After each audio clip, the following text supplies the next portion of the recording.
Hello everyone, তোমরা সকলে কেমন আছো আর কি করছো? তো দেখো, আমাদের পাশের বাড়ির গাছের জামরুল আমাদের বাড়িতে এসে ডাল ভেঙে পড়েছিল। তো দেখো আমি কি করেছি, কয়েকটা জামরুল ছিঁড়ে এনেছি মোটামুটি। তো এখন দেখো আমি কি করবো, আজকে জামরুল মাখা করব। জামরুল মাখা খেতে খুব ভালোই লাগে। তো জামরুল গুলো এখন ভালো করে কেটে নিচ্ছি, কেননা অনেক সময় দেখা যায় জামরুলের মধ্যে পোকা থাকে কিন্তু। তাই সুন্দর করে জামরুলগুলো টুকরো টুকরো করে ভালো করে দেখে দেখে কেটে নিচ্ছি।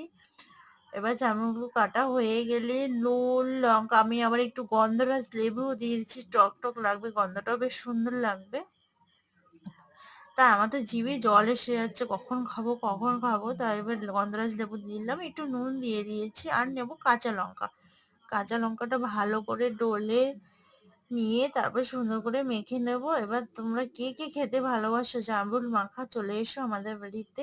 আমার তো খুব ভালোই লাগে এই সমস্ত আম মাখা, জামরুল মাখা, পেয়ারা মাখা খেতে খুব ভালোই লাগে। এবার দেখো মেখে নিয়েছি, খুব টেস্টি হয়েছিল জামরুল মাখাটা, কিন্তু বারবার আমার এত কাশি হচ্ছিল, লঙ্কার এত পরিমাণে ঝাল হচ্ছিল। তাও কেমন লাগলো